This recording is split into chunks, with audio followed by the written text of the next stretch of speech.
Bunk. And bunk. Oh, there we go. We good. Live. How was your day? All right, that was pretty good. Nice. Work was like pretty chill. Thankfully, it went by quick, which is always like good. True.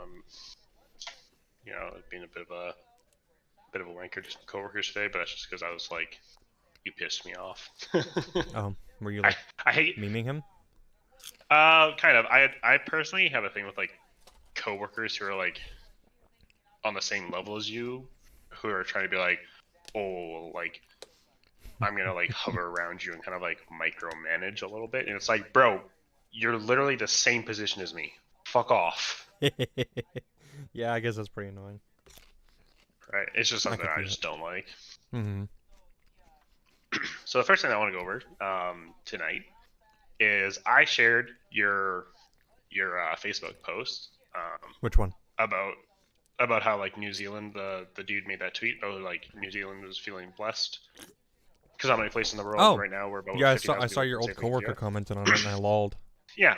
So my old coworker commented on it. I wish I could like blur out his name, but I can't. But don't be a shithead and go like attacking people for anyone who's watching. True. We Um, don't brigade here. You get banned. correct. Correct. So he was just like pretty easy to isolate when you're an island that isn't a major trade center. Here we're on what about day 400 of 2 weeks to flatten the curve, and the entire time we haven't slowed down air travel from COVID hotspots into Canada. But of course, it's all our fault. So I wanted to come up with a retort together. Oh yeah, sure, sure. Yeah, yeah. Right? This is pretty straightforward. It's very straightforward. So you could say pretty, like he says, pretty easy to isolate when you're on an island that is a major trade center. That's like a point, I guess, sure. But like, Mm-hmm. we can just as easily like close our borders to trade. Like he's just pretending that you can't do that, Yeah. and that's Yeah. not a Exactly. thing. If we want to and So. it's necessary, then we can. That's like they're a first world country, right? You can't become a first Mm-hmm. world country without trade. Mm-hmm. So if they're able True. to restrict their traveling, and by the way, we could still leave our border open for trade, which I think I'm pretty. Mm-hmm. I could be wrong here. I'm pretty sure they left their border open for some amount of trade. It was just pretty controlled, right? But a Yeah. part of the large reason why our border closures were so shit is because we just let people travel here still.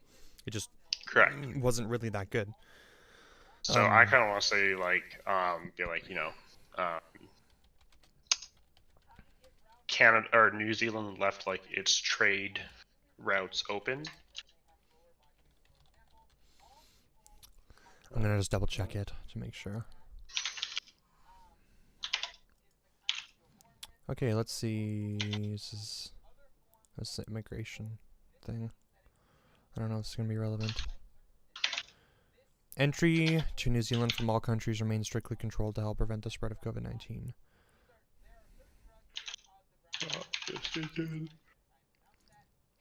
What to do if you believe you can cross the New Zealand border? The border is currently closed to almost all travelers to help stop the spread of COVID-19. But I You have to go through managed isolation. in If you are not in a agreement. quarantine-free travel zone, you still have to go through managed isolation. And I don't know how. I know that Canada's borders were not anywhere near. No. Um, excuse me.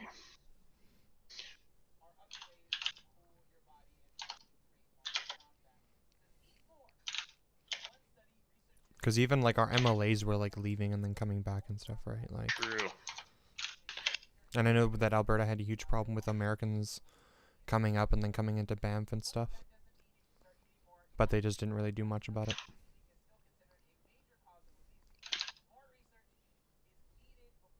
I know I spelled that wrong.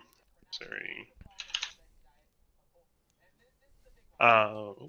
There's a line there. I'm bad at typing on the computer. So I'm saying like New Zealand left its trade routes open, if not mistaken, but I'm in agreement in that Canada should do more and close its borders unless necessary for trade.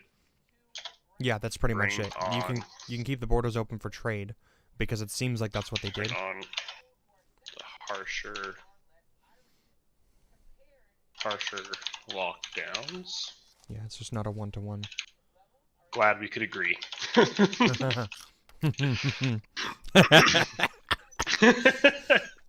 I love it. Not to say that Canada's like border entry requirements were not like strict. They were to some degree, but I it think they wasn't should have as been much as New stricter. Zealand. And of course, New Zealand being more isolated helps. I get it. Yeah. Mm-hmm. You know, because Like us that's bordering the something that we can U.S. all means that agree there's upon. some amount of people who can come through that we can't really stop, right? So I get that to some degree. Sure. Mm-hmm. But I don't think it's like I think that we can still apply restrictions in ways, you know, that just wasn't done, of course. Mm-hmm. I am in agreement. Okay. Yeah, like it seems like you can come into Canada still, but you just have to quarantine and stuff.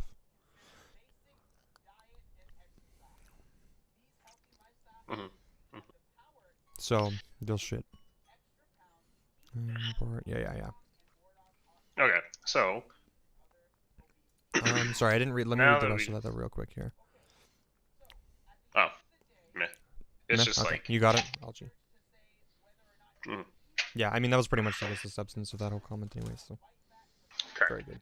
The second point that I wanted to bring up on stream, which I think is like the big juicy one, the thing that we really want to do, Juicy. is we want to formulate a message to Mr. Bob Blaone, Bobbeth. who, for those who are just tuning in, Bob Blaone is a Annoying. yeah, he is a resident of Peace River, Alberta, Which is where we're from. Which is where we're from, and we like to say he's pretty cringe. He posts some real kind of like He's essentially amassed like a cult following yeah. based on like his campaign of misinformation surrounding COVID-19. So he's brainwashed a bunch of people in Peace River into like believing that pretty much like all of the COVID-19 conspiracy stuff under the sun.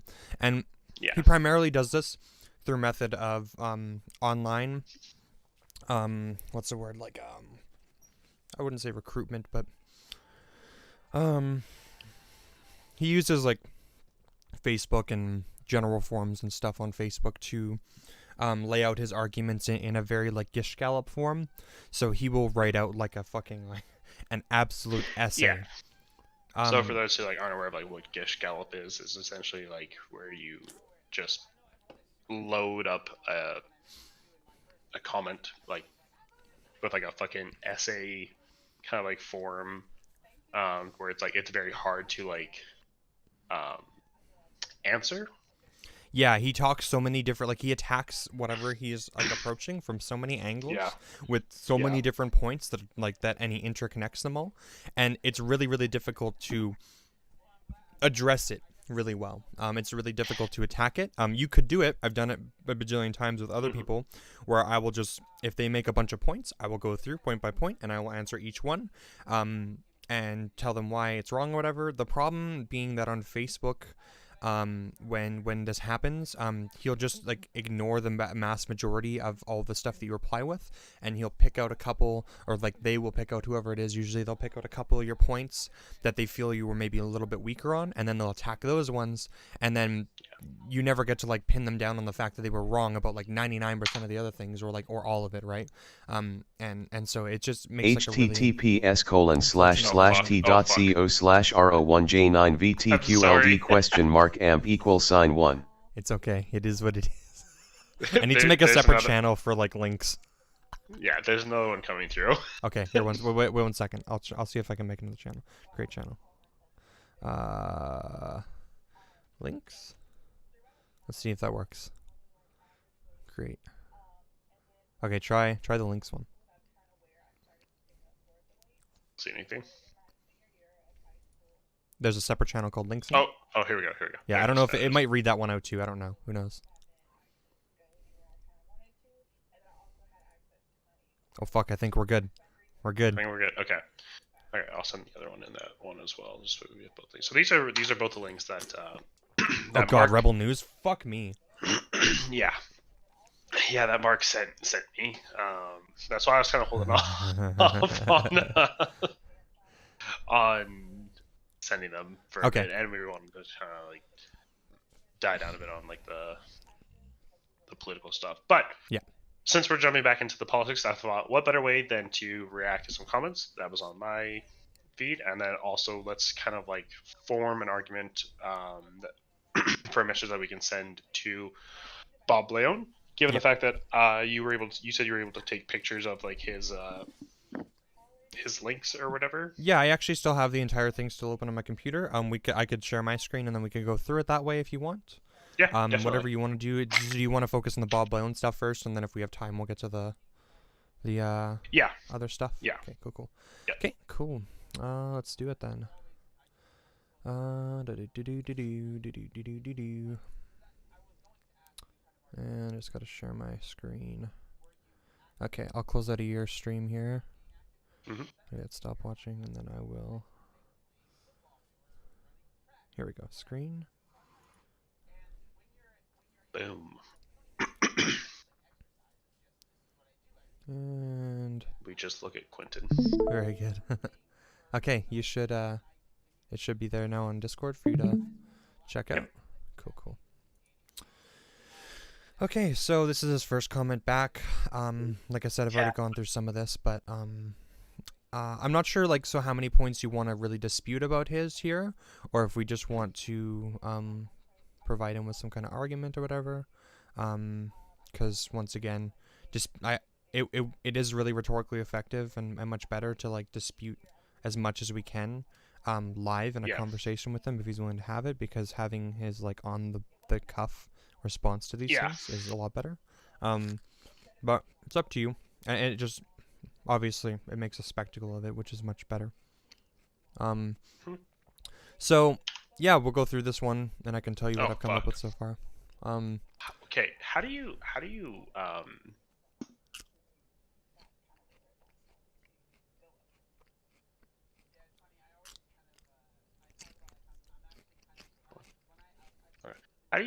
hit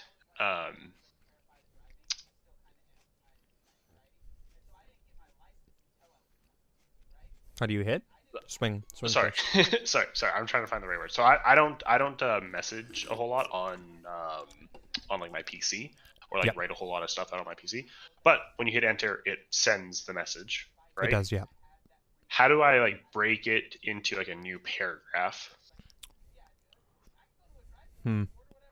Good luck.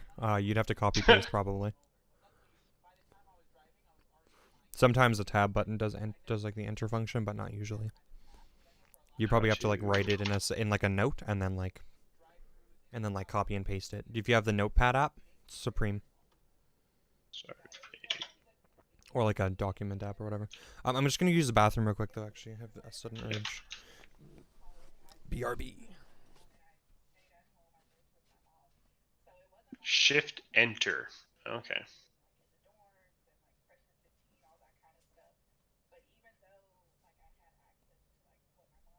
Bob.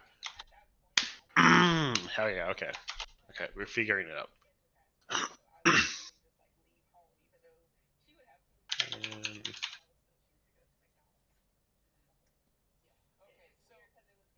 Waiting.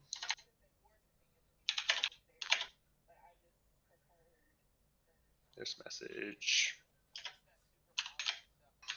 Response to the short conversation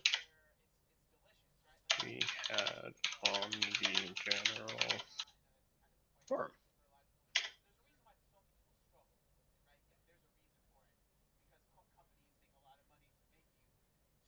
I'll also be posting this.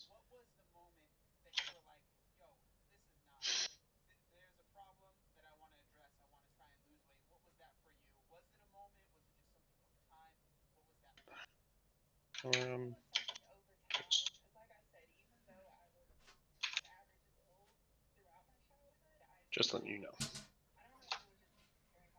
So, I'm back. As always, please feel free to provide links to epidemiological I feel like I keep saying that wrong. I always say it wrong, yeah. I always say epidemiological, but there's no R in it. It's epidemiological.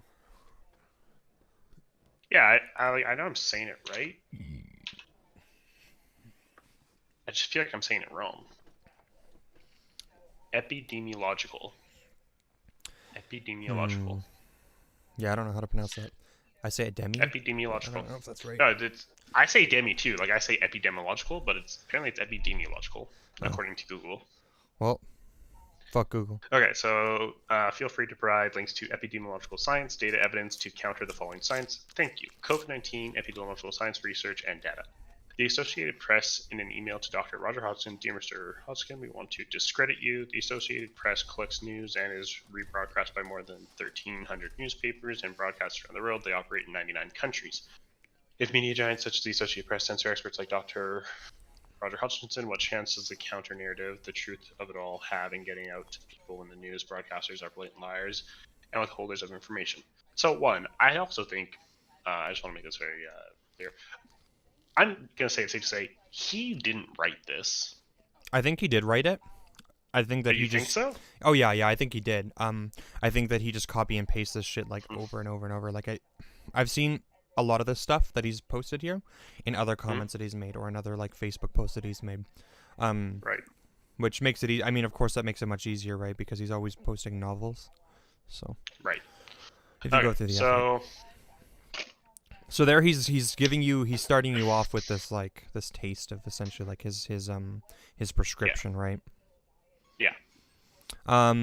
Yeah, so then he has it broken down into sections, and each comment is like a section essentially. So the first one we're going to be focusing on is epidemiological global serology. So we'll just go into that for now.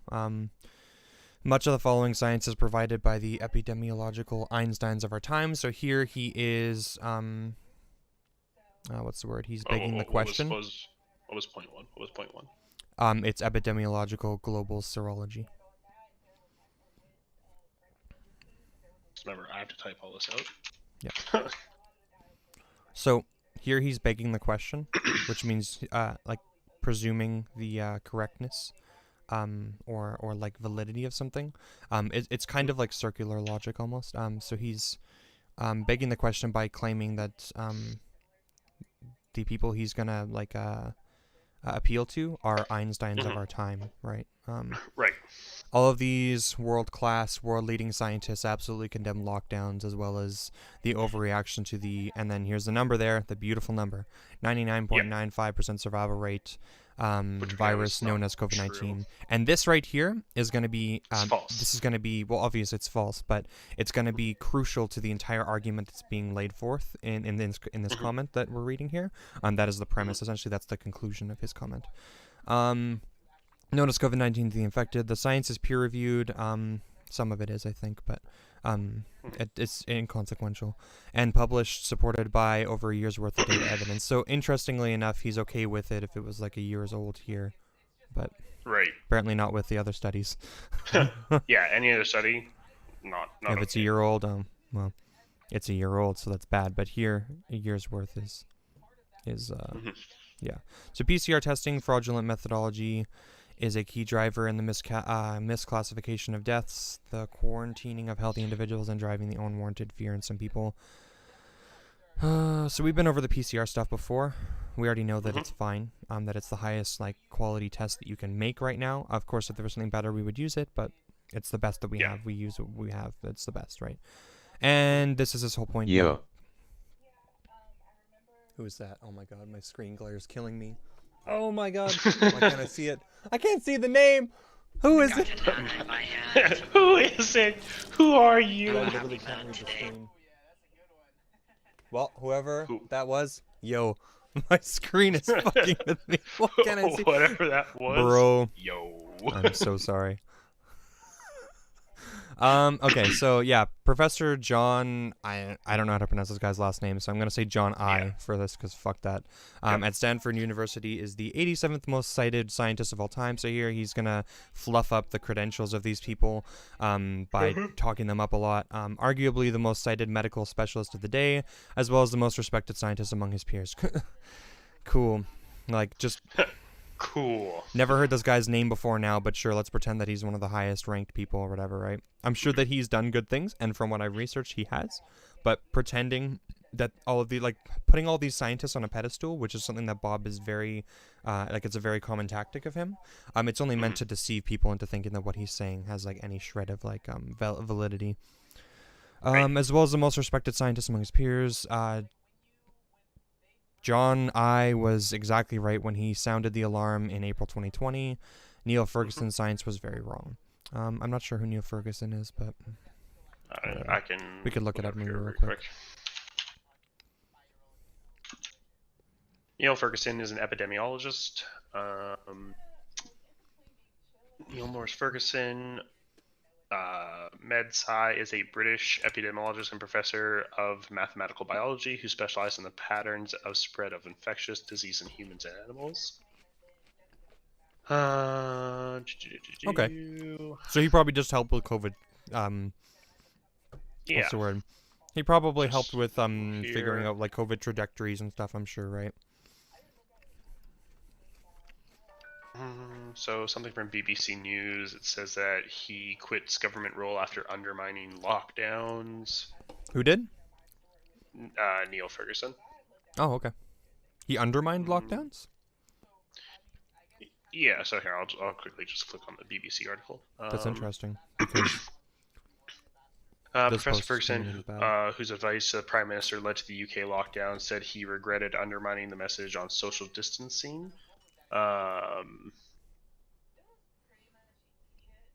So the Telegraph reported that a woman he was said to be in a relationship with visited his home in lockdown. Health Secretary Matt Hancock said it was extraordinary and that he took the right decision to resign. He told Sky News that it was just not possible for Professor Ferguson to continue advising the government. Mr. Hancock said that the social distancing rules are there for everyone and are deadly serious. So he just essentially didn't follow like the social distancing thing, and then he resigned from government. Yeah, that's fine.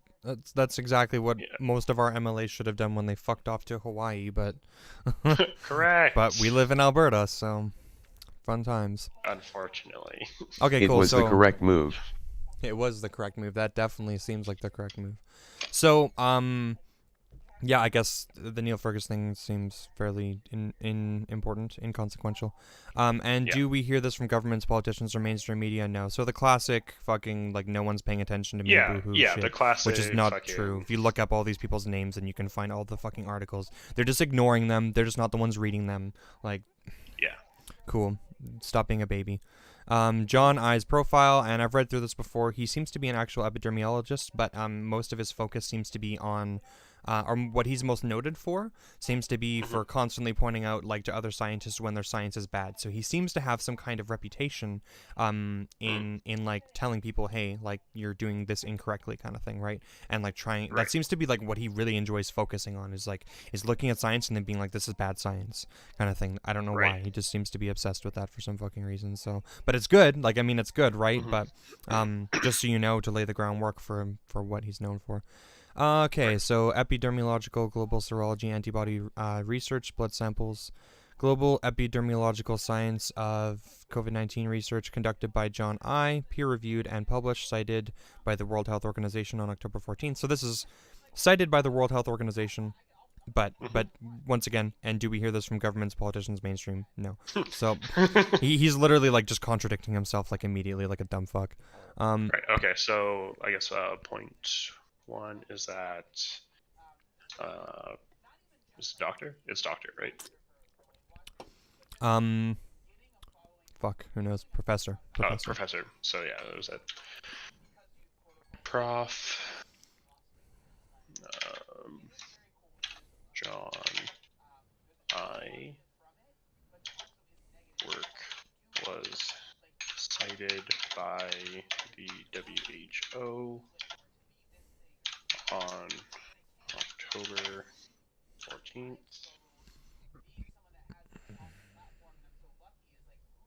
2020.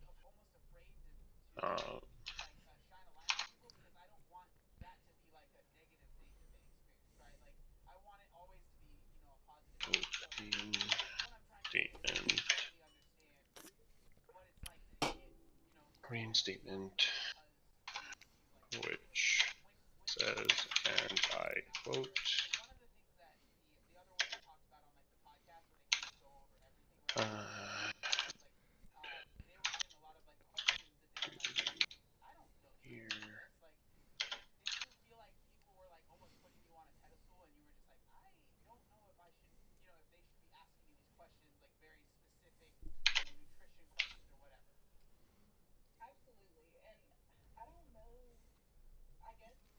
Bonk. Media. End quote. The amount of tabs in your browser triggers me. I'm so sorry. This is what I do when I research. It's really bad. Did you find out who it is yet? I still can't. Oh my god, is it my glasses? I literally can't. I don't know why, but my my restream, it's like the background color of it is like the same color as the people's names. It's so sad. Big sad. Yo, dudes, how's it going? It's going pretty good. Kev, how are you? I wonder if I could change the background color. Probably. My Twitch name is Homeless Rhino. Homeless Rhino. Very good. Hello, Homeless Rhino. Homeless Rhino. Okay. Very good. It's going pretty good. We're gonna be responding to Bob Leon. He's a Currently are. Yeah, we currently are. He's a guy who lives in Peace River, where we're from, and he likes to spread oh yeah, misinformation about COVID, essentially. And so we're just going to be kind of like responding to this whole thing because we invited him onto the live stream, and he said that no one to date has been able to no one's sent me evidence of blah blah blah of COVID restrictions and everything being like properly demonstrated and the usual fucking shit. Like he literally will fuck, man. I could go on, but it triggers me.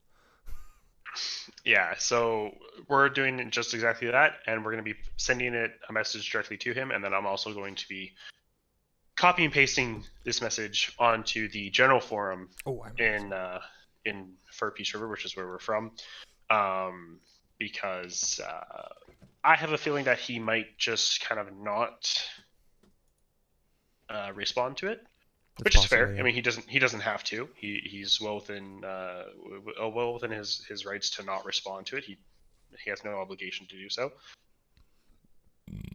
Excuse me.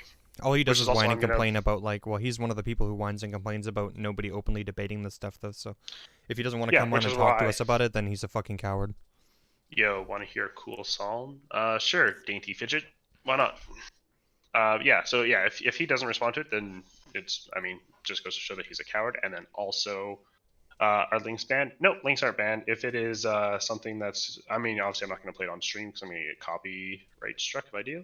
And if it's also like vulgar or whatever of the sorts kind of thing, I'll just ban you myself. Cool. Are you done looking up whatever you're looking up, or were you typing or whatever? Or? Dildo? I wasn't looking up anything. Oh, you were just typing, weren't you? Yeah. Okay. Are you done typing or? Yep. Okay. Cool. Okay. So yeah. So complain. John P. A. Peer-reviewed infection fatality rate of COVID-19 inferred from seroprevalence data. So this is stuff taken, I think, from his study. Mm-hmm.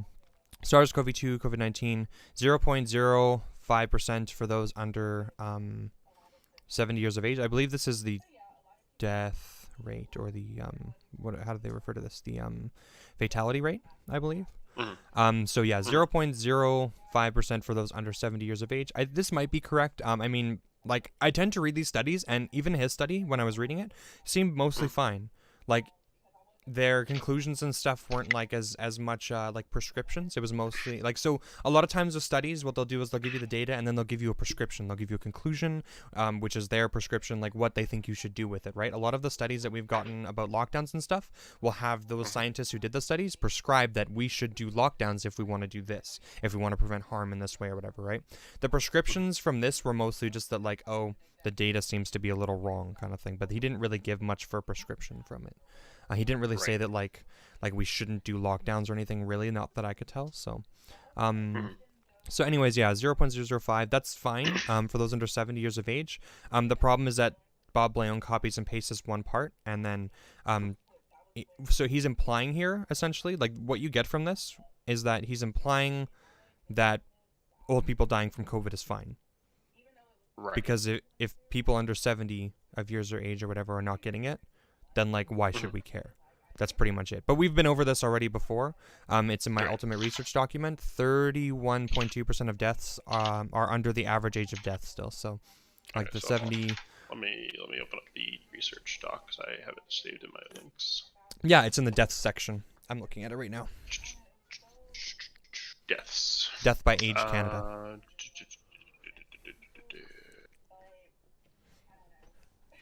Here we go. So that's a huge chunk. 50% deaths under the. So the average lifespan.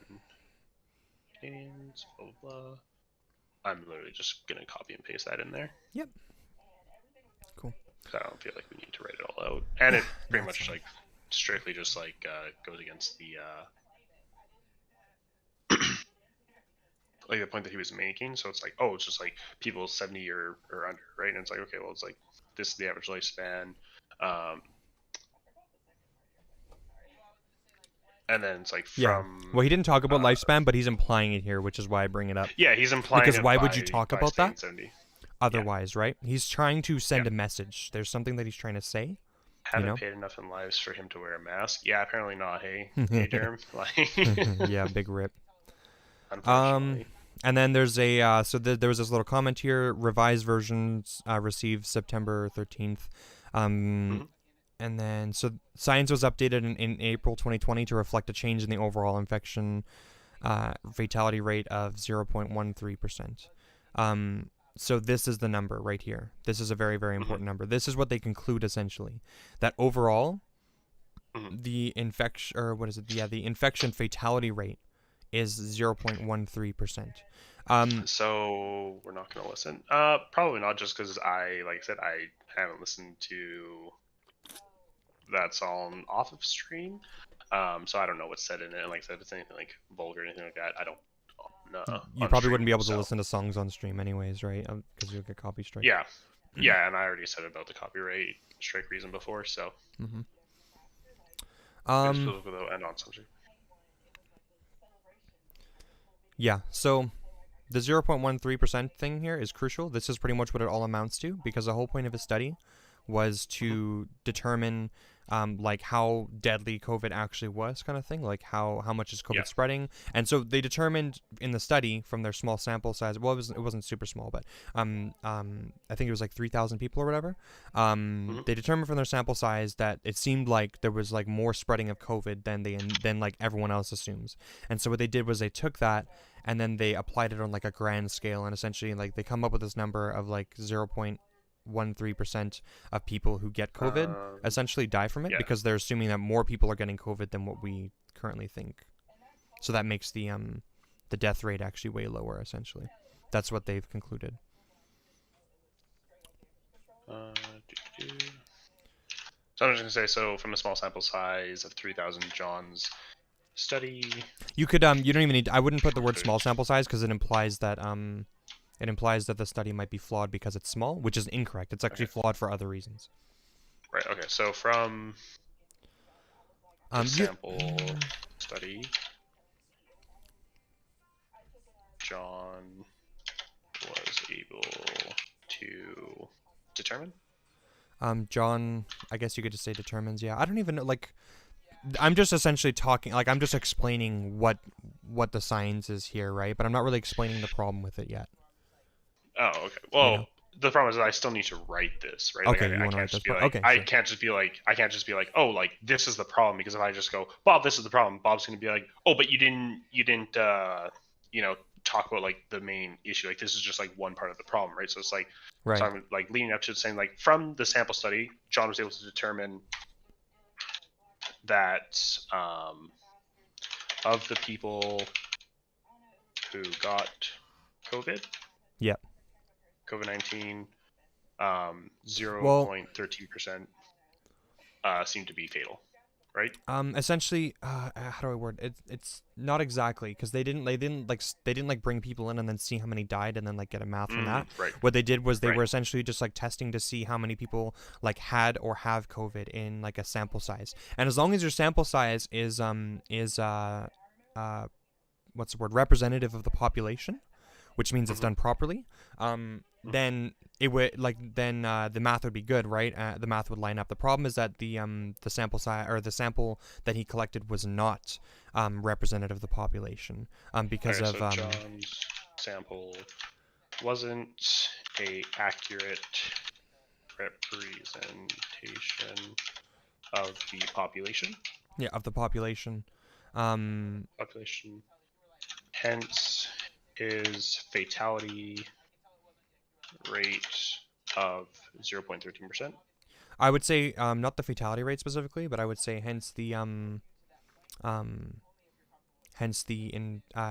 the what's the word? Would it be rate of infection? No,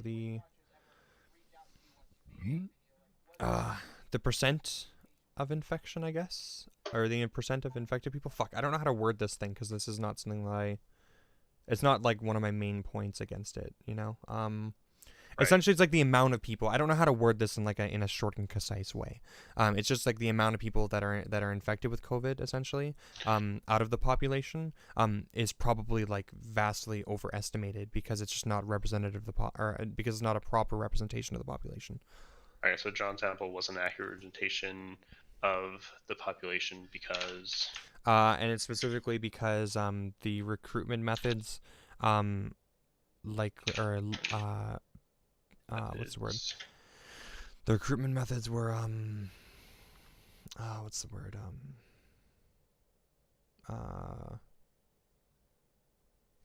Oh my god, brain. brain. Inadequate, I guess. What he did was they used Facebook ads to recruit people. Okay. And the wording of the Facebook ads would have likely targeted people who were disproportionately like wealthier or and disproportionately what's the word, and likely disproportionately like previously infected with COVID, which would lead to a sample size of much higher people like having COVID. This is because the wording of the what's it called here? You know what? I might have one of the links still open because I was looking it up.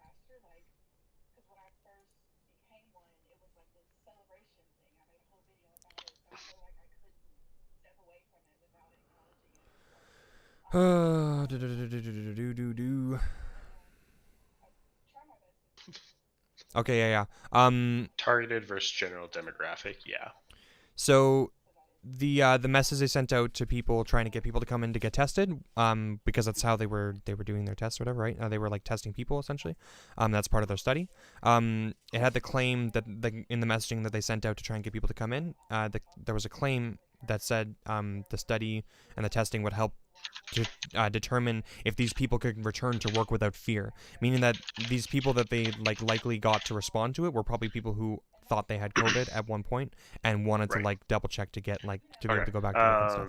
So the recruitment methods were inadequate to say the least. The main problem with this is that the message that was sent out to bring in the volunteers, or to bring in the test subjects, the sample population. Okay, to bring in the sample population, stated that. Can you go back to that? Oh yeah, sure. I didn't know you were looking at it. Yeah. There you go. It stated that the people, quote, could return to work without fear, end quote.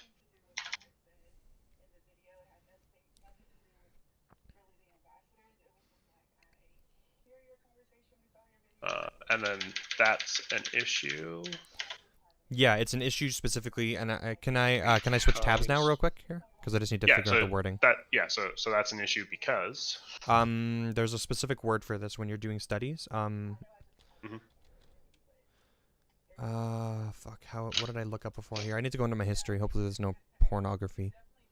Oh, no. Just ignore my history, amigos. Just ignore my history. Recently closed. Ah, fuck me. I gotta go into. There's a way. There's gotta be a way I can go to All history? Okay, here we go. How long ago was I looking this up? Fuck, it probably would have been when we talked to Mark. Maybe. That was like a couple weeks ago, right? Look at all that ice cream. Did you look at, ice cream? There's something called, like, chopped leaf in Incognito there, tabs FT dubs. I usually do the incognito. It is the way to be. Actually, I think Google's being sued because they were able to trace people while they were in incognito mode. Really? I read. I wouldn't doubt that though. It's like a $5 billion lawsuit or whatever. Damn. Against Google. So I was looking up yeah, I probably would have been near here. We're looking at George Soros debunking stuff here, so George Soros. George Soros. Fuck me. Oh fuck. Okay, here we go. What method important for okay. This is probably it. Oh, please just let me open in the tab without closing it so I can check this. Okay. 5 statistical analysis methods that take data to the next level. So I believe Soros globalist confirmed. True. Big Soros, big bad. Oh man. Also, Jews bad. This was a joke, by the way, for any random people who think I'm actually anti-Semitic from this comment. This is irony. Just so you know. Irony. I'm making fun of people. Someone needs to clip you saying that when you just said Jews are bad. Sorry, I should probably be more specific if I'm trying to be ironic and be like, the Jews control everything. The Jews have disproportionate money. If I wasn't streaming with you right now and I was I was listening to your stream, I would 100% clip that and be like, the Jews are bad. Truly. Yeah. Okay. Here we go. So we're getting into it. This is definitely the link that I was reading before. Need to use a fake voice. Can't be ironic anymore online. True. I'll just use the robot voice for me. The Jews are bad. The Jews are bad. Okay, where is it? Sample size determination. Sounds like we're in the right place. Oh, did I miss it? I might have missed it. Okay. Sloven's formula? Hmm? Sloven's formula? No, I'm looking for a word. Penis. No, it's not a formula. It might be in this section here. Oh, maybe it was in here. Data sampling methods. Come on, baby. Come on, baby. What is data sampling? I feel like it was okay, here we go. Probability sampling, is that the word?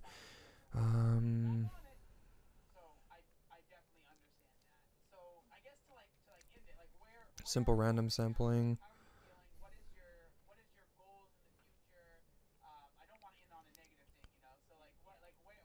Systemic sampling.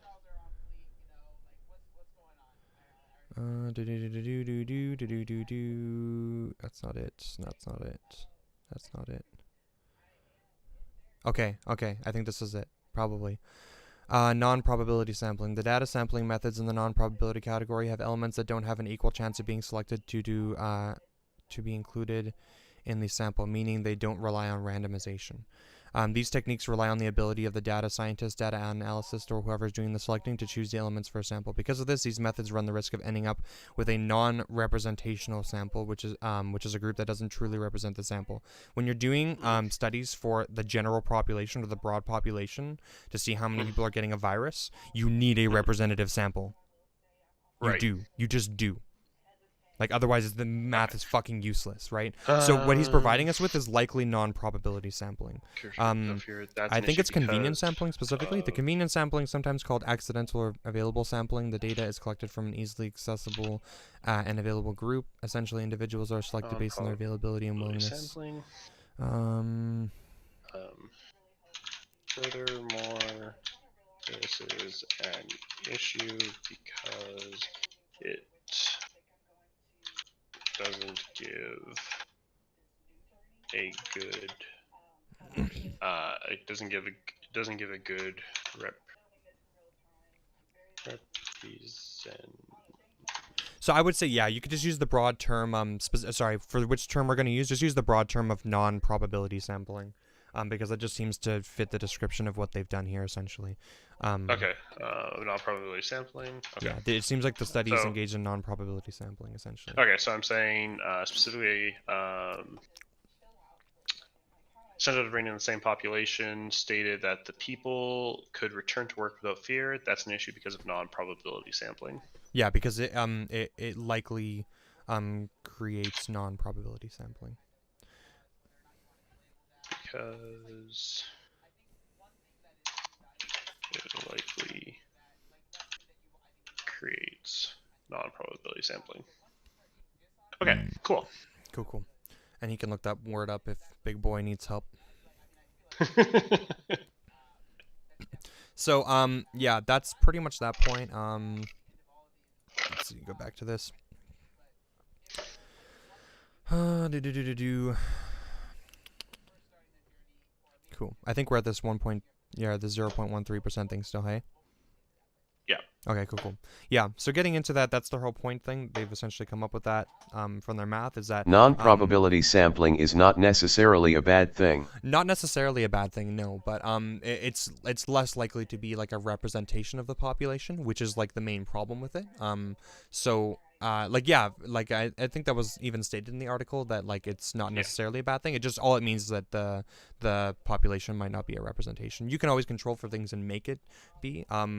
For example, if you're like studying, something that happens within a certain race of people, let's say white people or black people, then you would need to have like hyper focused sampling from that portion or whatever, right? So then you would need to selectively do that. Or if you wanted to like figure out if rich people do X or Y kind of thing, then you would need to selectively do that, I guess. But yeah, so world's preeminent infectious disease epidemiologist, oh my god, I always add the R. Epidemiologist, I think I'm not pronouncing that right still, explains how lockdowns don't protect anyone. Blah, blah, blah. An Oxford professor who's regarded by many as the world's... So he'll keep loading and fluffing these people up. Regarded by many as the world's preeminent infectious disease epidemiologist. Explains that lockdowns have done nothing to protect people from COVID. This is just incorrect. We have studies in our ultimate research document that have like that they've eliminated the other variables and lockdowns just clearly lead to decline. And they have caused a great deal of harm.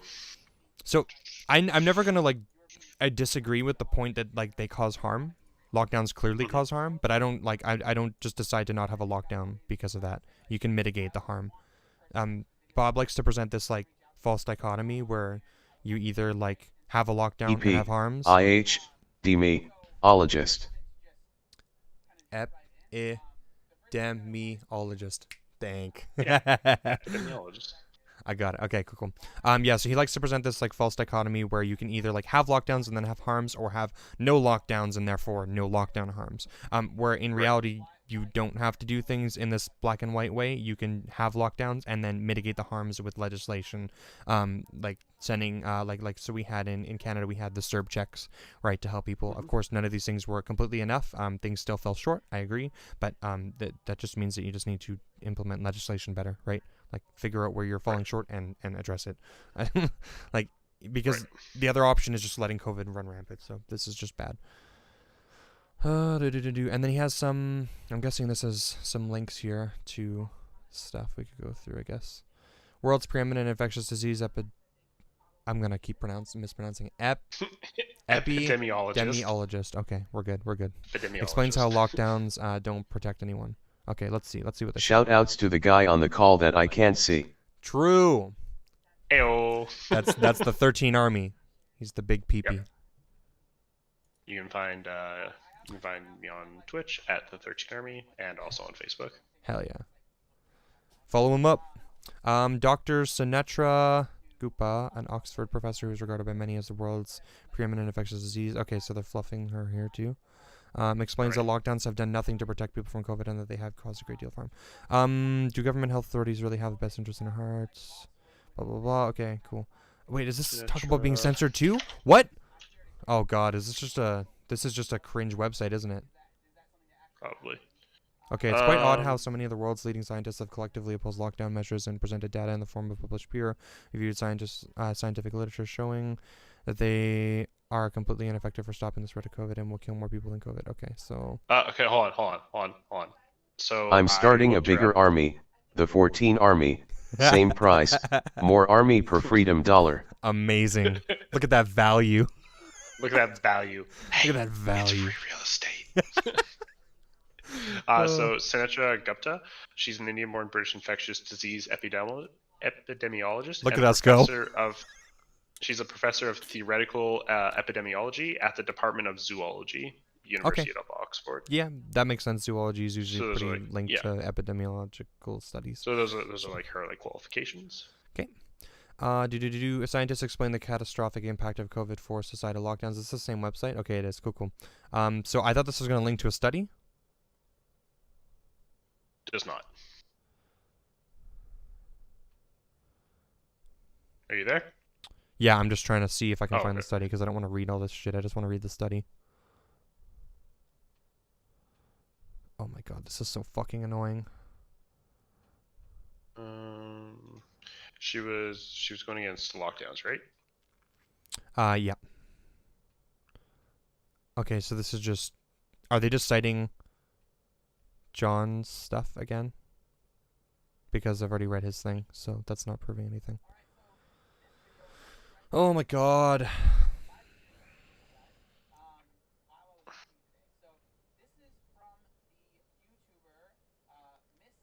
Okay.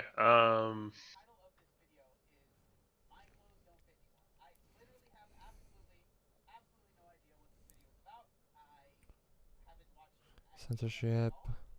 Like, I want to see a study that says that lockdowns are not effective.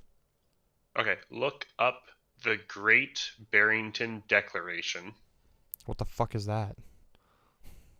So in early October 2020, 3 epidemiologists convened in Great Barrington, a small town in Massachusetts. I don't know how to pronounce that last name. Sunetra Gupta, that's this lady, and Martin Kulldorff. Wait. Was the first person John? Sounds like something from the British colonial times. No, it was J. Bhattacharya. Okay. And Martin Kulldorff were there to draft an argument for a new strategy to combat COVID-19. They called it the Great Barrington Declaration. It has since been endorsed by thousands of medical practitioners, researchers, and public health scientists. And it's cited here saying current lockdown policies are producing devastating effects on short and long-term public health. States the declaration, keeping the measures in place until a vaccine is available will cause irreparable damage, with the underprivileged disproportionately harmed. Our goal should therefore be to minimize mortality and social harm until we reach herd immunity. The authors recommended policymakers adopt an approach they termed focused protection. This enlists easing restrictions on low-risk groups with the intention of allowing them to establish immunity to a severe acute respiratory syndrome, coronavirus 2, SARS-CoV-2, through natural infection. Okay, so we can disprove that already. We have other studies to disprove that. Like all of those things. Yeah. We have studies to disprove natural herd immunity and its ineffectiveness. We have studies to disprove the idea that what's the word that lockdowns like aren't useful or whatever kind of thing. And then we can just say that like if there's harm, then like you just legislate away from the harm. Like these are like non-points. Is there any studies linked in there, or is it just them making their statements of like what we should do essentially? I think the Great Barrington Declaration is a study that's linked here. It's a study? Normally studies don't have names like that. True. Well, it says that it's a draft for an argument for a new strategy to combat COVID-19. Yeah, that's policy prescriptions. I don't really care about policy prescriptions because I can just go through them and like point to studies that disprove them, right? Like I want to see studies that prove. It also says within weeks, an opposing group of experts, also numbering the thousands, have put their names to the John Snow Memorandum. The document, named after one of the epidemiology's greatest figures, defended the restrictions to slow the spread of SARS-CoV-2 as essential to reduce mortality, prevent healthcare services from being overwhelmed, and buy time to set up pandemic response systems to suppress transmission. Describe focus protection as a dangerous fallacy unsupported by scientific evidence and warned that uncontrolled transmission in younger people risks significant morbidity and mortality across the whole population. The memorandum concluded by asserting that controlling community spread of COVID-19 is the best way to protect our societies and economies until safe and effective vaccines and therapeutics arrive within the coming months.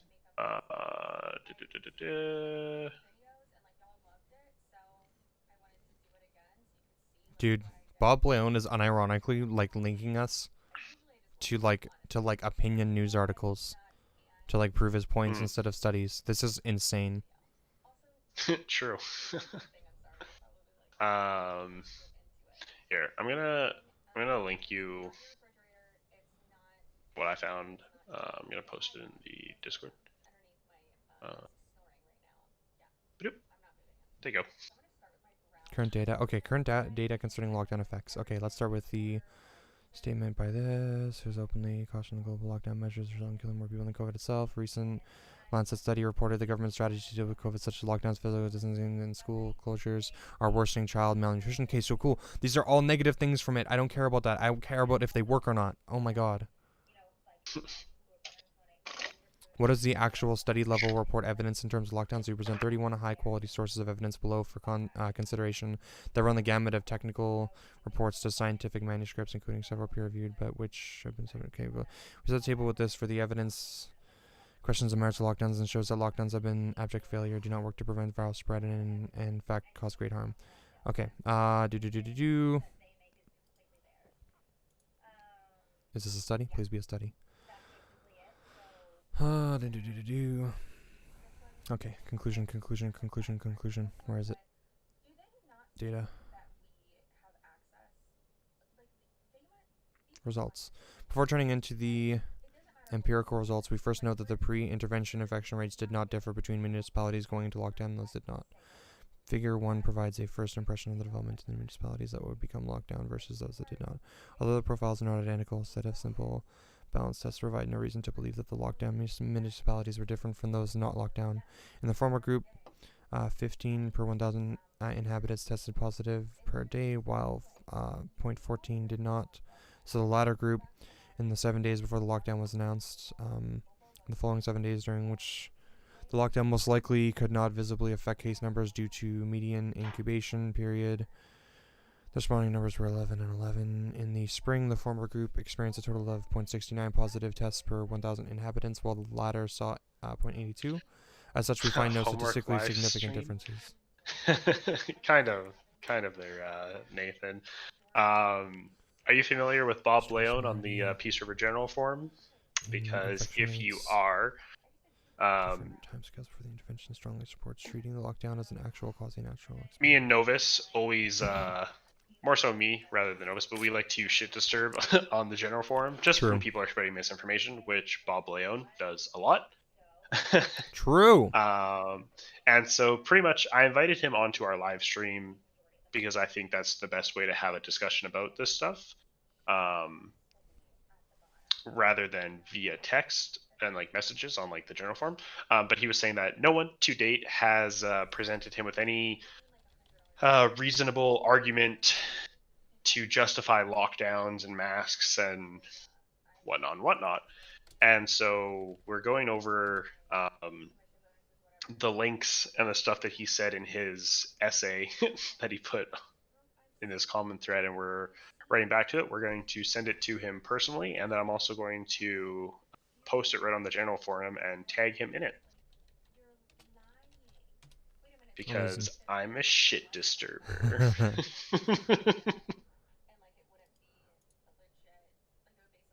Okay, let's see what people think.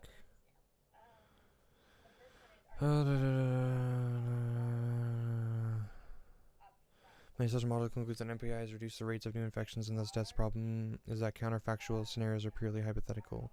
On the other hand, observational studies are empirical or based on actual data, but are subject to many confounding factors which could cause many of the conclusions to be biased.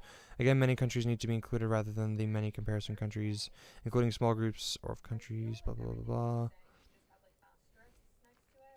Ignore me, I think. Driving and my audio sucks. No, it's all good. It's all good. AHH. Somebody just shit disturbed my circle jerk. Big sad. Big sad. Big cringe. Well, tell them to join in. There's always more hands to True. jerk.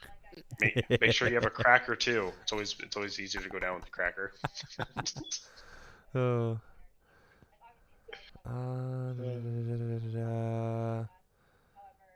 I heard shit server, which checks out. Now I'm putting the phone down. Have fun. Will do. Thanks for stopping by, Nathan. I purposefully lose to get the cracker. Oh shit. Hell yeah. That's actually smart. That's a good tactic. That's some real rewards based strategy right there. Literally. Yeah, present while preventing confounding factors. High comparability of these rates. Okay. What are we looking up? I'm just trying to figure out essentially like what's going on in the study. The researchers found no significant difference in the number of infections before and after lockdown was intensified compared to the other group before. Secondly, the number of infections began to go down a week or more before the lockdown could have been expected to have any effect. Thirdly, the number of infections also began to go down in the 4 municipalities where no change was enforced. When did this study happen? I don't know. I'm almost curious if the study happened when like when you know how like COVID seemed to go like in and out of season? Yeah. You know? Mhm.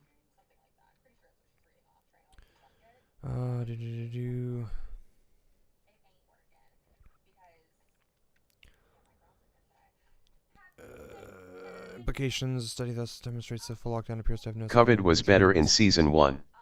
It December was. 2020. Season 1's always the best. It always gets worse after.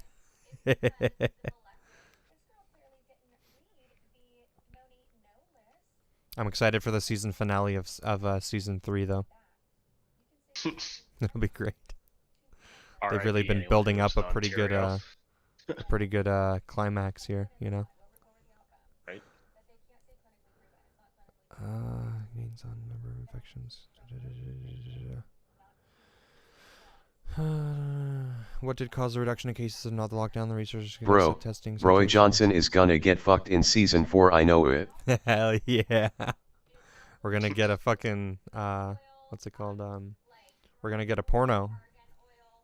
The researchers suggest that Boris testing Johnson saturation gets occurred, fucked. so the number of cases identified plateaued much before mass testing occurred. Thus, cases were being efficiently identified and isolated even before the lockdown, and this scenario was an important factor in containing the pandemic. Secondly, voluntary compliance with recommended behavior changes as well as trust in the government and public health interventions, coupled with the availability of high-quality information about the pandemic, indicates that this acted along with the efficient testing and contract tracing program to produce a markedly effective containment of the virus. Aha. I'm not sure. This is just really odd. I'm not sure what to conclude from this.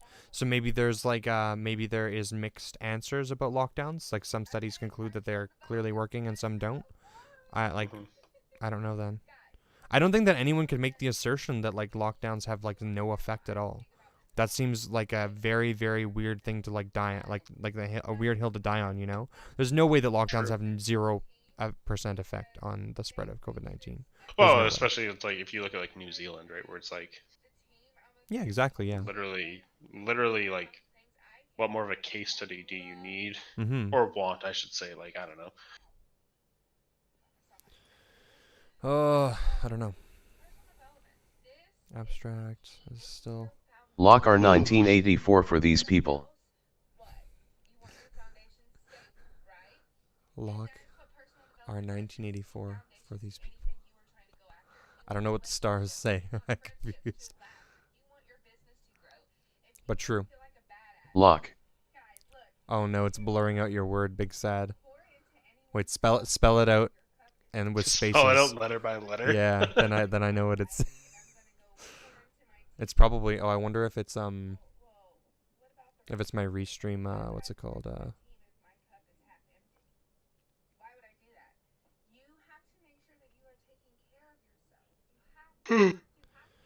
Oh, is there fucking... Okay, no, this is all the data. Okay, cool. So that's one thing. Let's see. How about... Evidence from Germany. Lockdown evidence.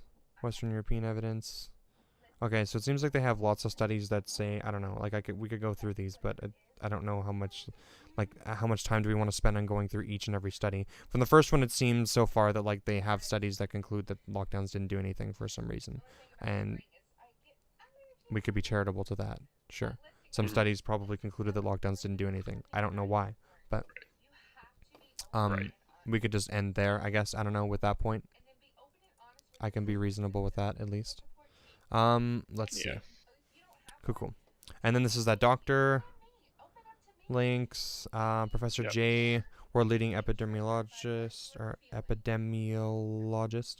Professor of medicine at Stanford. He is a research associate at the National Bureau of Economics Research, a senior fellow at the Stanford Institute for Economic Policy Research, and at the Stanford Freeman. Yeah, so that guy is also the guy that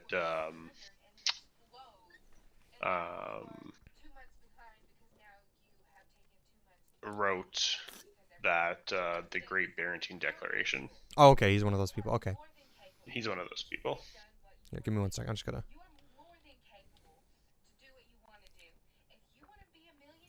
gonna. See if Twitch shows me the words. Oh, I probably can't see the previous chat, can I? Twitch shows me the Probably not. Oh, maybe. Oh, it's blurring out the word downs because I have that. Banned in my restream chat. That's weird how it blurred it out from in the word. Interesting. Sorry about that, amigo. I just don't want people like spamming slurs and stuff. So I blocked that one. When you block the downs. I'm actually very surprised that the restream was so aggressive with that.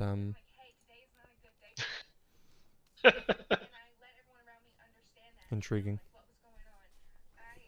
Okay, let's Downs. See. What? And then if you misspell it, it'll say it. Okay. Amazing. Okay. Let's see. Lockdowns.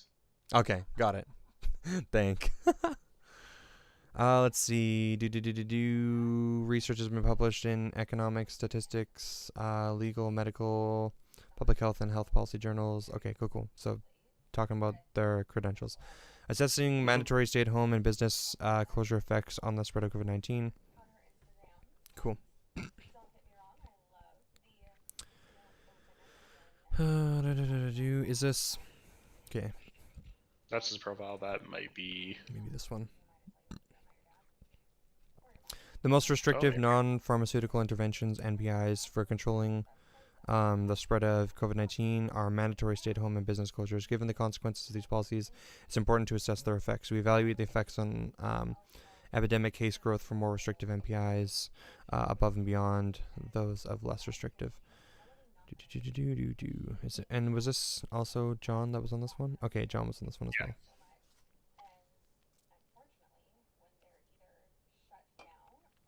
Results. Implementing any NPIs was associated with significant reductions in case growth in 9 out of... Wait.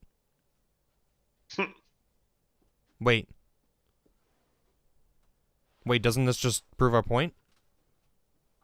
Am I reading this wrong? So. Am I dumb? Implementing any NPIs was associated with significant reductions in case growth in 9 out of 10 study countries, including South Korea and Sweden that implemented only LRNPI. Spain had a non-significant effect. After subtracting the epidemic and LRNPI's effects, we find no clear significant beneficial effect of MRNPIs on case growth in any country. In France, for example, the effect of MRNPIs was plus 7% when compared with Sweden, and plus 13% when compared with South Korea. Positive means pro contagion. The 95% confidence intervals include 30% declines in all 16 comparisons and 15% declines in 11 out of 16 comparisons. So what does the MRNPI mean again then? So we more restrictive, like harsher lockdowns. Okay, we estimate Any, but it says any. Okay, so any.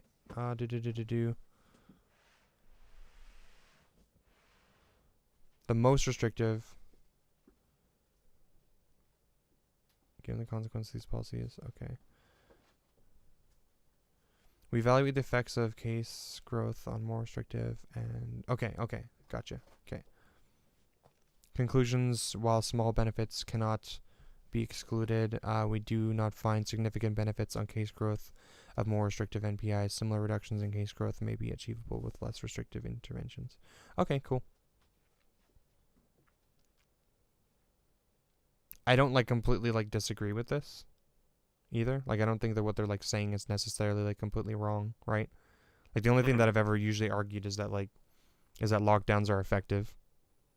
Right, but if they think other things are more effective and they have evidence of that, then, like, sure. I don't, like... It depends on, like, it's always going to be, like, a location basis thing, right? Like, in some places where people are, like, less willing to, like, just follow guidelines and stuff, I feel like lockdowns are probably more needed because you need to, like, force people to do things if they don't want to, you know? Mm-hmm. So I could see that argument, maybe. I'm just going to see... What is this study called here? It's this one.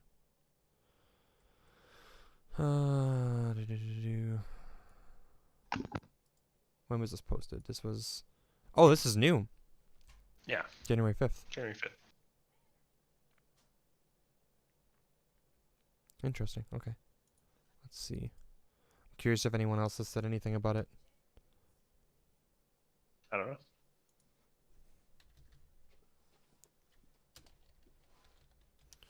Tell me Reddit. things.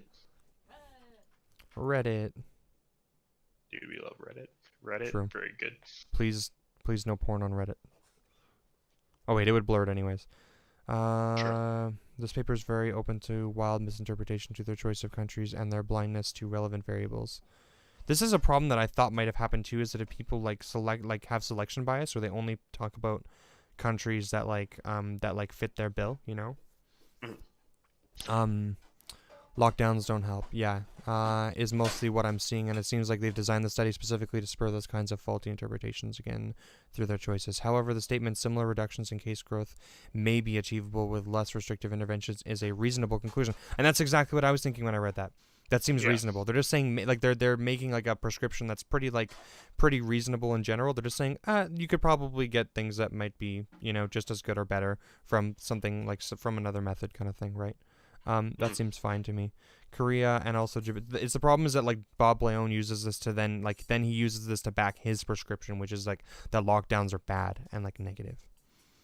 Korea and also Japan showed us some measures that are in some sense less restrictive and yet can be very effective while allowing a lot more businesses to be open and for people to interact. So this is important too, because in Korea, at least, so I don't know if this is South Korea, North Korea. I'm not sure, but generally, like, Asian countries tend to be already like pretty good at like listening to things, right? They don't like instantly think that their government is like trying to control them and stuff, so they adopt things like masks and stuff much easier. So it might not be as like necessary to have things like lockdowns, right? Massive surveillance testing or universal mask use, plus serious targeted backward contact tracing that is focused on finding the source of the cluster rather than focusing on preventing outward infection by onward infection from the person. Onward infection. Japan got away with doing that without massive surveillance testing at first, but that seemed to be failing this winter, so maybe they got lucky at first, and you really need both. South Korea is doing some of the best contact tracing in the world too. So yeah, that's the thing too, right? Like, you have to consider the variables, I guess, right? From what I know, I'm pretty sure I'd have to read our studies again, but I'm pretty sure that our studies like checked for variables, and I'm not sure if this study necessarily did, right? Right. So like they might not be considering those things, I guess. It's possible they did though. I mean, these people are like professionals, I would hope. So like assuming mistakes would be probably incorrect to some degree too. So the study uses South Korea as literally half of their successful comparison countries while completely ignoring the two measures that made South Korea successful. Okay, so it's potential that they ignored it. Does it actually count as less restrictive though? How would, say, Americans feel about mandatory government access to their cell phone location data? Yeah, good luck with that. True. Which leads to another big deal and totally out of the study's radar. What exactly is the difference between voluntary and more restrictive? In some countries, the culture is much... Okay, yeah, so this is what I was talking about. Much less selfish. In Sweden, if you ask people politely to stop gathering, they will. True. Like, wild. And that's the issue that we're having here, yeah. In the U.S., if you require people to stop gathering, a good half of them won't. Like, fuck, True. dude. Behaviors to city comparisons end up those differences. We of course not do very well in absolute terms, but they certainly did better. Countries like the U.S., despite supposedly initially when they tried to choose over national community, it worked out really, really badly. My freedom. Changed course and asked people to isolate. My freedom. My freedoms. The South will rise again.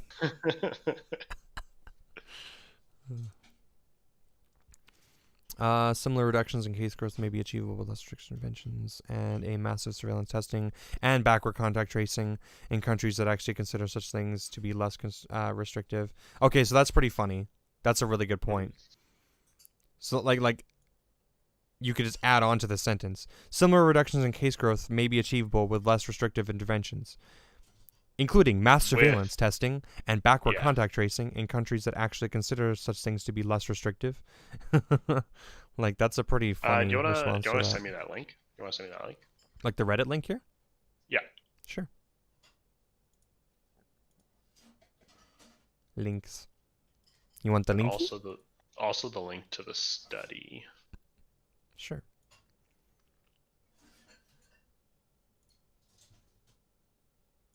I think it's this one. Yeah. The linky?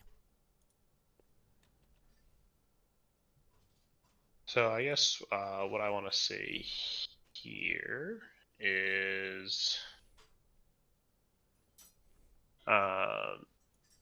it creates non-probability sampling in how do I want to word this? I want to say like maybe like in addition to the study that you provided, and then I can link the study. Link what study? The one that you sent me. The one that Bob provided us. You're going to just send him his own study? Yeah, so I'm going to say, like, with the study that you provided,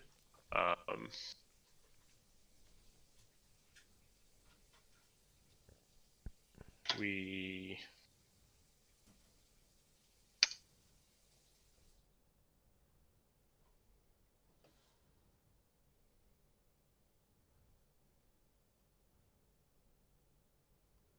I don't know. It's like, this is the difficult part about like going through each of his points and trying to disprove all of it, right? Is that like, how do you be rhetorically effective by like replying to this? Because essentially, like, what I would say essentially is that like, he's got his narrative, right? Which is that he doesn't think lockdowns work at all. So he takes the study that says like, hey, like, lockdowns like don't seem to be as effective in some cases, and maybe you could achieve the same amount of effectiveness from other things. And he's taking that and running with it, right? Like, it's kind of like cherry picking to some degree. Like, it's essentially, it's like using something to like that's like, I don't know how to. Its conclusion doesn't necessarily agree with Bob's prescription. You know. But like, how do you like type that out? I don't know, dude. Like, I'm not sure how effective that is. I like it might look really dumb, you know.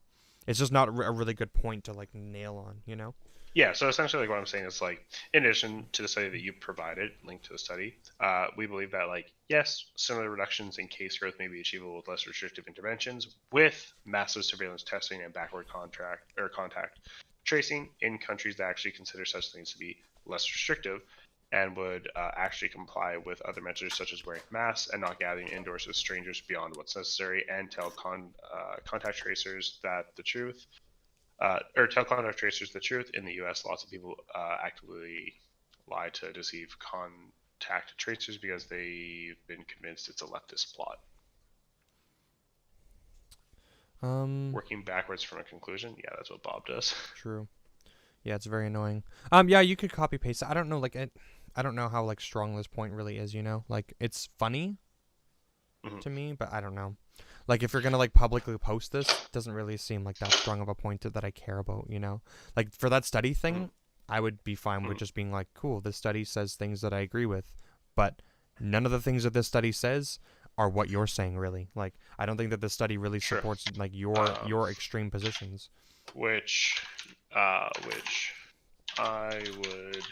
say goes against your extreme position that lockdowns aren't effective. Right? Sure. Or that we should complete. Yeah, like, or yeah, that works. It's good enough. Sure. Like, because it's like my point. My point is for calling him out like this and posting this like publicly kind of thing is I kind of want to do like a little bait tactic, right?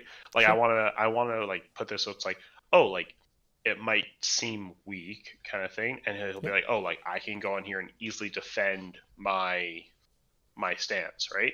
Yeah. And then he comes on and we just literally say what we just did. So it's like, yeah, the link that you gave us to the study, like there's points in this that we agree with, which would agree with our narrative and not yours, because it's like by linking to the study, you are trying to say like, oh, like less restrictive interventions are good, and we say yes, as long as you also have massive surveillance testing, backward contact tracing, not gathering indoors, people wearing their masks. Like, yeah, maybe you could simplify that sentence by just saying, as long as you're okay with implementing all of the other things that ended up being effective that in the countries that didn't do lockdowns, such as mass surveillance, and like use the really big ones, right? That's really effective then, right? Because he's not going to want to agree to mass surveillance. There's no fucking way, like.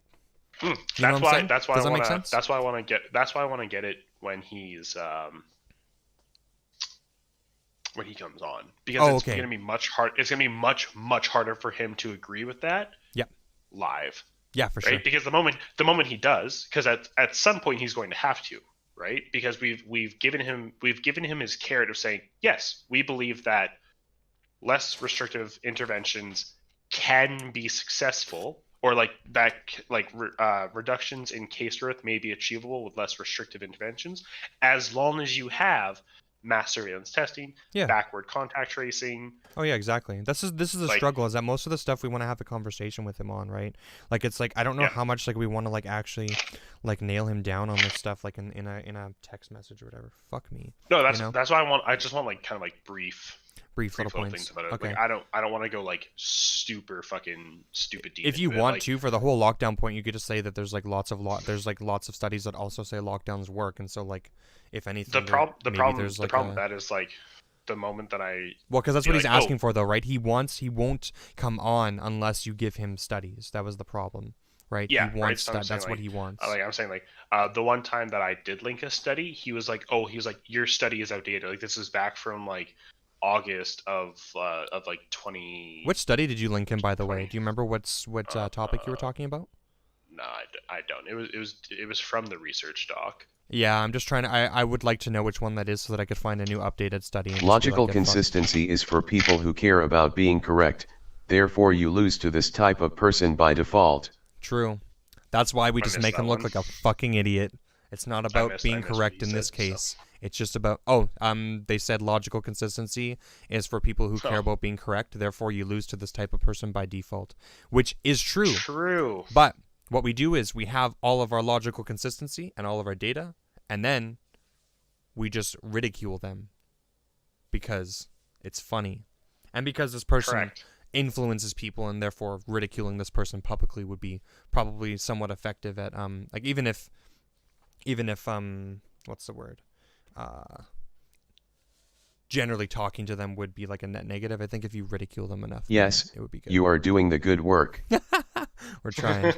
And this is just prep right now, baby. Oh boy. True. This is the boring part. Just prep.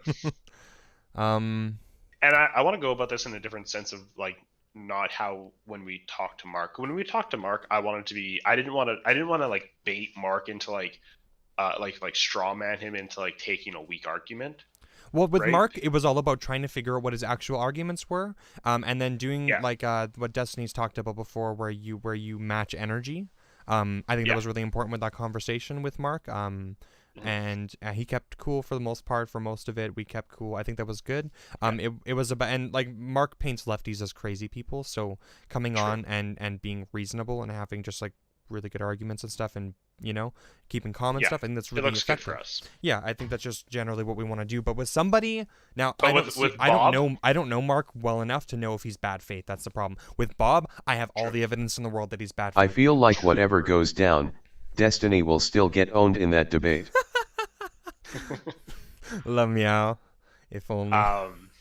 But yeah, like with Bob, I don't care about his image. I don't care about how he paints us in an image, and I'm 100% okay with straw manning him into an argument. Well, the reason that I'm okay with because going, I love straw manning people in arguments. It's funny as fuck. You like straw manning people? You're terrible. It's funny, dude. It's so fucking funny. I know you probably enjoy that, but I don't think it's very effective. I think it makes you look really stupid when you strawman somebody, especially if they're rhetorically effective, because then they'll point it out, Then you just look like a dumb fuck. If they can't though, then it doesn't matter. I guess so, but to me, I would rather be like consistent with arguments and stuff, right? When you start strawmanning people, then you start being bad faith, And I don't like that shit at all. You could if you want, but I mean, I don't know if I would really want to. I don't know if I'd really want to be a part of that conversation as much, I think you can do those things in like much better ways. And I think we're completely capable of making him look like a dipshit, because he is. The reason why I'm fine with going like more hard on somebody like Bob is because I don't think he's good faith at all. I think he's completely bad faith. The reason I think that is that's what I'm saying. Like, that's why I'm okay with strong manning in order to make them own themselves is the true shit disturbing. Literally, it's literally the true shit disturbing. Like, that's why I'm okay with him, because Bob does it all the time to everyone. Same with fucking Damian Warren. They do it all the time to people online. Oh yeah, for sure. No, they do. I just think that you can own 100%. Them and look even better without ever having to do it. But the problem is that all the people who believe in Mark don't care about how rhetorically effective. Sorry, I shouldn't say that. Not all the people. I would say the majority of the people that believe about like Mark or Bob or Damian strongman his arguments rather than straw man. Exactly. What was that? I missed that. No, this is exactly the argument or the rhetorical strategy that I think we should take. You steel man or strong man his arguments instead of have you ever heard that one before? Do you know what that one means? No. Okay, Steelman, it's amazing. So what you do is it's like the ultimate charitability, rhetorical effectiveness like strategy. So straw manning, you misrepresent their position to be like an extremist position usually, right? So if they're saying like, I don't know, like you could straw man him into essentially like saying like, oh, you want like all people to die from COVID-19 or whatever, like that would maybe be a straw man or something, right? Because clearly he probably doesn't want all people to die, but you would be kind of like representing him to be like a crazy person. The steel man is really, really fun because what you do is it's like ultimate charitability. You reform their argument for them to be the best version of that argument that it can be. So you take their weak ass argument and then you kind of like reword it and you're like, okay, is this what you mean? And you make it a better argument and then you destroy it. It's great because essentially like you're showing like the audience how like good their argument can be and then taking it down anyways, right? It's really really it's a really like fun way to attack things. And then it ends up showing that you're charitable. Steel man shows you understand their side. Exactly, yeah. It shows that you're like trying to have a conversation essentially, and then you've emboldened their side and stuff, and you can still take down their arguments, right? It's really effective. Just literally just what we do with Mark. Yeah, exactly, yeah. Where we like say, oh, this is what you mean or whatever. Like it's pretty easy to do because like where Mark like at the one point during the conversation where Mark brought up where I hammered him on stakeholder capitalism. Yeah, exactly. Yeah, exactly. You just have to talk in the real world sense of things pretty much, right? Remove the hyperbole from a lot of things and you end up doing pretty good. It's fairly easy to do. I would say if we have the opportunity to, 200%, that's definitely the way to go.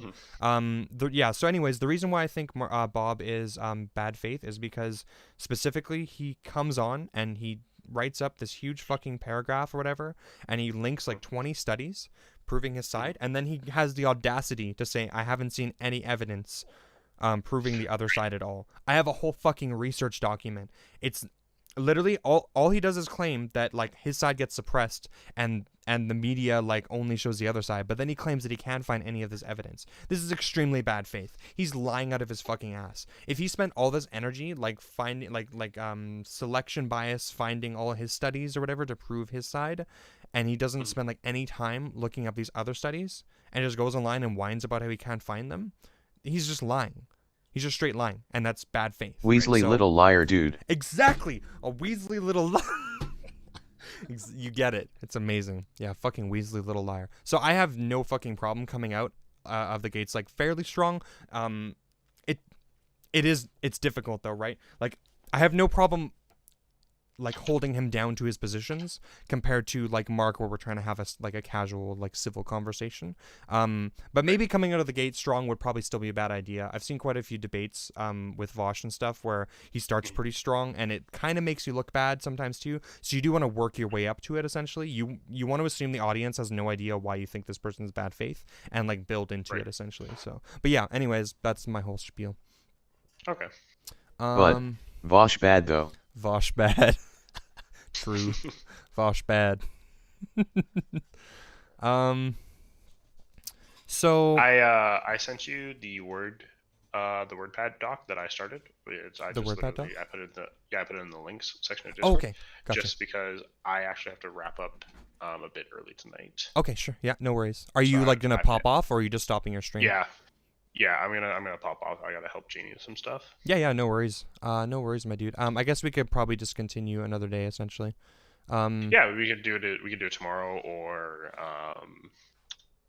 on Thursday works for me as well. Yeah, that's cool with me. Yeah, considering that these are like just like short little. It's funny how search and research can mean the same things. True. I missed that one. It's funny how search and research can mean the same things. Oh, true. Very true.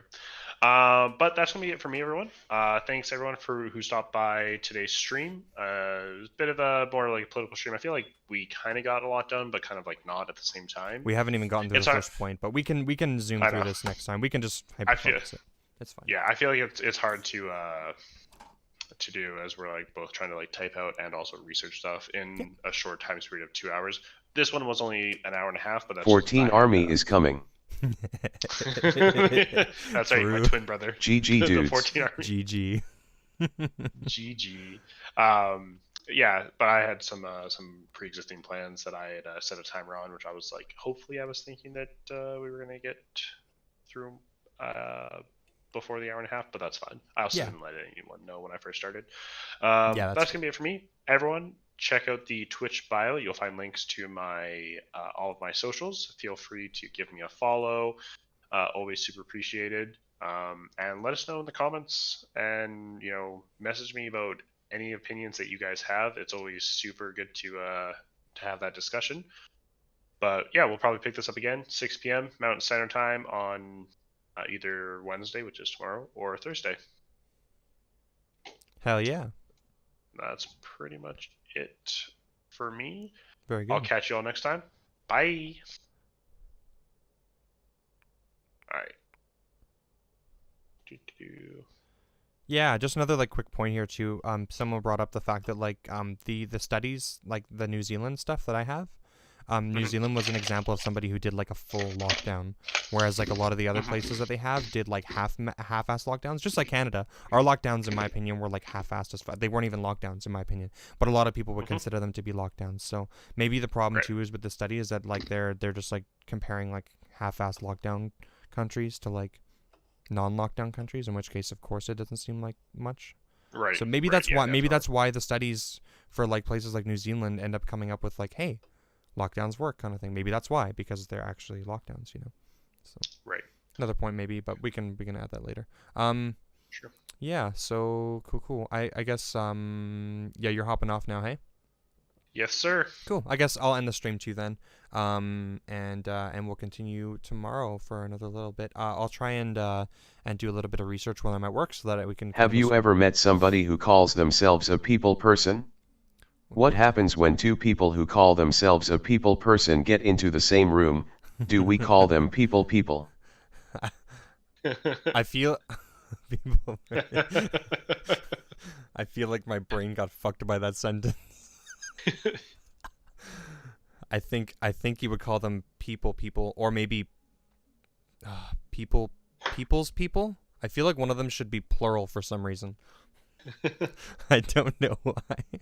The people's people. The people. Wait, the peoples. The peoples. They're the peoples. That's what they are. Yep, got them. Very good. Now I'm just thinking of peep. Cool. Fucking Okay. Peeps, disgusting. Amazing.